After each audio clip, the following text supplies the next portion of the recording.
Middle-earth, Shadow of Mordor takes place in between the events of The Hobbit and The Lord of the Rings. Sauron is beginning to rise to power once again, orcs are stirring up trouble around Mordor's shared border with Gondor, and Smeagol is still creeping around looking for his precious. It sure does.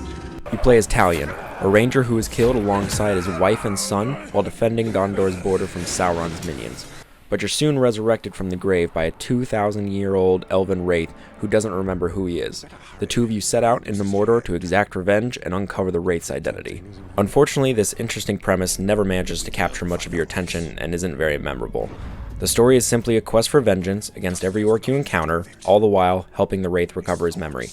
Flashbacks into the wraith's past are told through a mundane series of retrieving ancient relics over and over and over again.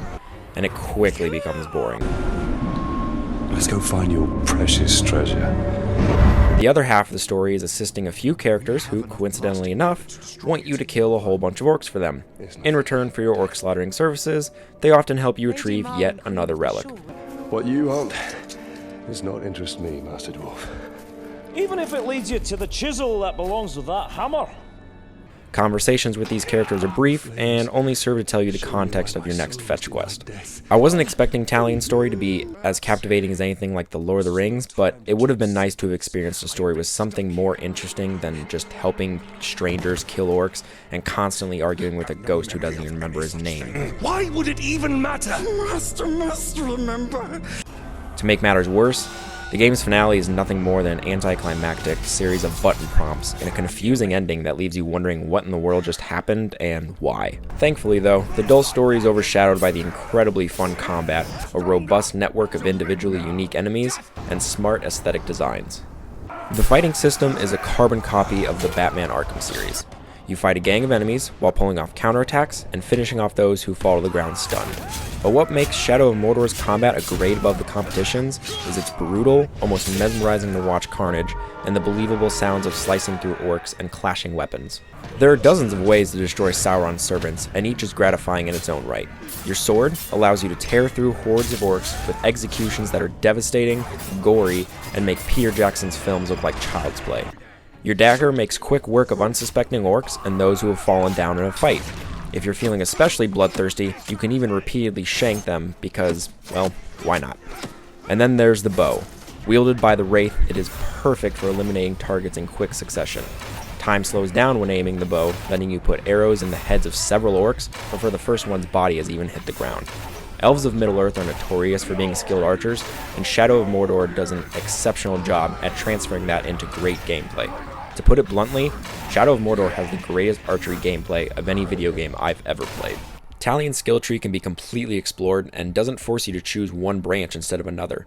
Each new skill adds an extra layer of depth to combat. When you kill a captain or a war chief, they drop a rune that you can equip to one of your weapons to increase its power or enhance its abilities.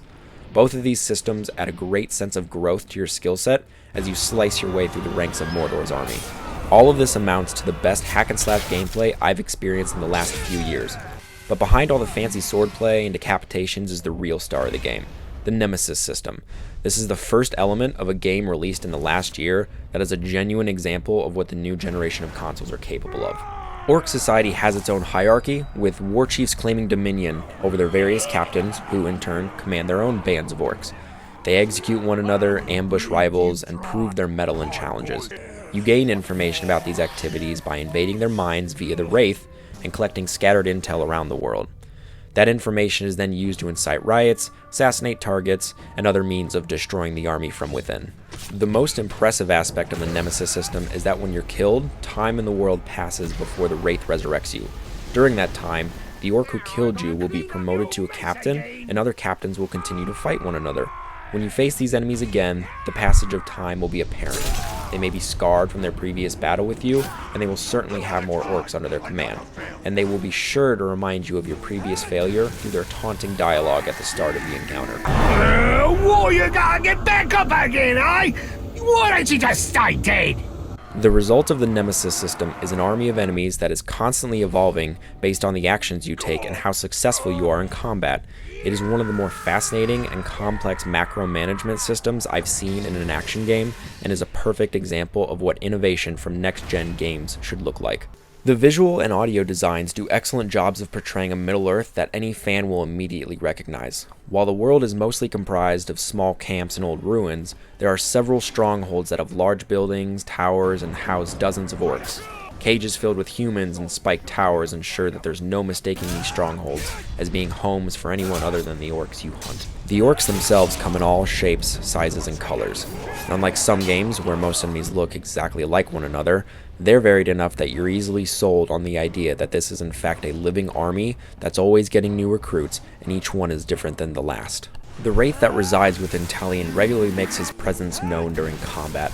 Branding an orc reveals the wraith's face, and striking a stunned enemy enables his silhouette to strike with his sword alongside your own.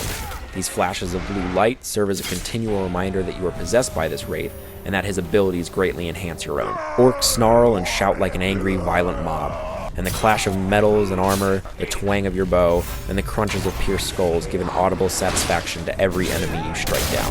It's been almost 1 year since the Xbox One and PlayStation 4 ushered in the new generation of games, but up until this point, few have shown themselves worthy of being called next-gen titles. Shadow of Mordor, however, breaks that streak and proves to be a vanguard for what next-gen games should aspire to be.